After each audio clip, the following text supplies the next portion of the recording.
Quand j'ai une spécialiste du bien-être qui est avec moi, forcément, ça parle de randonnée. Quand on est ici, près du parc régional naturel du Cotentin et du Bessin, on peut parler randonnée. Hein, parce qu'il y a ce qu'il faut, notamment en baie de Vey. Il y a C'est Vincent ça qui veut me prendre le chaton. Non, tu serais capable de le cuisiner. Non, on va parler, oui, de randonnée dans la baie des Vey. Tu sais ce que ça veut dire, V ici? Ça veut dire voix. V-E-Y-S. Ça veut dire voix. Mais Ouais, je te vois bien. Je t'ai Voilà, vu. je te vais bien. C'est-à-dire la VY. baie des Vey, c'est la baie de la belle vue, parce qu'il y a une magnifique vue. C'est du côté de la commune de Brucheville. Et c'est vrai que cette baie des Vey, elle est riche en émotions en tout genre. Et parmi elles, il y en a une toute particulière. C'est une balade à pied au cœur des jardins qui jalonnent cette baie. Ce sont des jardins absolument époustouflants qui ont de belles vies devant eux, puisque le climat ici, il est non seulement doux, on a la présence quand même pas loin du Gulf Stream, mais aussi un petit peu humide, hein, il fait beau plusieurs fois par jour, comme on dit. Du coup, les plantes s'épanouissent, et c'est vrai qu'on arriverait presque avec les yeux à avoir le parfum de ces fleurs incroyables, quasi exotiques. Regardez. Large estuaire qui marque la frontière entre le Cotentin et le pays du Bessin, la baie des Vey revêt plusieurs visages. À marée basse, c'est un désert de sable. C'est là que les 4 fleuves du Marais, la Douve, la Taute, la Vire et l'Or, s'y jettent. Mais si l'on s'enfonce dans les terres, tout change. La végétation y est luxuriante. Profitant d'un climat d'exception, les plantes s'y épanouissent. Un environnement idéal pour tous les passionnés de jardinage, comme Irène et Jean-Pierre.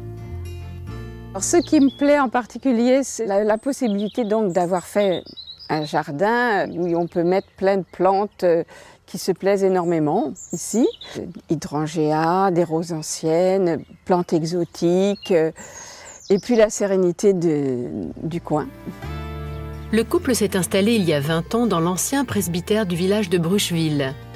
Et Irène a imaginé et créé ce jardin merveilleux. Un lieu qui fascine toujours Jean-Pierre. Quand les floraisons arrivent, c'est merveilleux, quoi.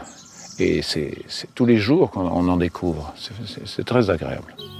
Irène et Jean-Pierre font partie de l'association Cotentin Côté Jardin. Elle invite le public à visiter les jardins privés. Le couple reçoit ainsi souvent des amoureux de la nature. Aujourd'hui, ils accueillent un groupe d'amis. Ils sont impressionnés par la variété des plantes et par le calme ambiant. Je le trouve magnifique, magnifique. Il est impeccable, c'est merveilleux, on se sent bien.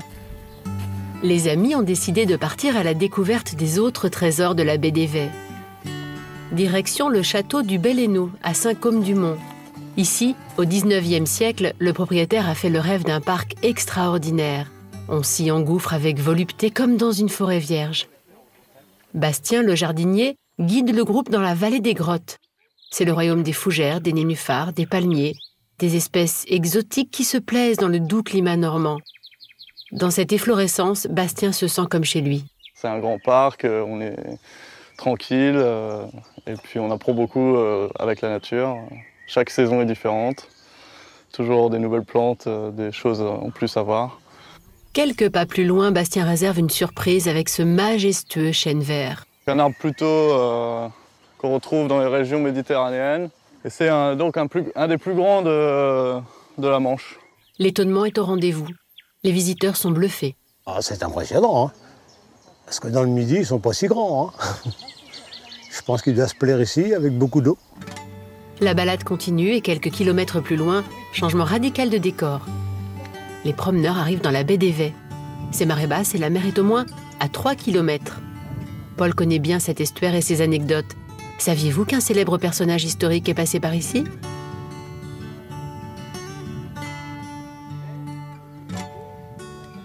Il a échappé de peu la nuit en se cachant derrière un talus à ses ennemis. Il a traversé à cheval cette baie et passé de l'autre côté et est arrivé à Falaise sans encombre. Et de là, il est parti conquérir l'Angleterre et vous le connaissez sous le nom de Guillaume le Conquérant. Sauvage, immense, insaisissable, la baie des Vey est un terrain propice aux grandes aventures. Elle invite à la rêverie et au voyage. Cette baie des Vey, on l'a vu, elle peut se découvrir à pied, fort joliment. Mais ce qui est génial ici, c'est qu'on peut aussi faire du vélo. Et ce, quel que soit le temps. J'ai envie de dire, ils sont un petit peu fous, ces Normands. Parce que regardez sur ces images, c'est le déluge, hein, absolu. Eh bien, Malgré la pluie et c'est vrai le climat un peu hostile, nos vaillants Normands ont enfourché leur vélo pour parcourir ce paysage, cette BDV. C'est vrai qu'ici, on n'a pas peur de la pluie, qu'il pleuve ou pas. Les Normands aiment l'air libre. Et c'est surtout cette occasion d'être ensemble, de partager des virées quand même assez inoubliables, sans jamais se décourager. C'est quelques petites côtes, j'ai envie de dire des côtelettes pour te faire plaisir, mon petit Vincent. Ouais, voilà.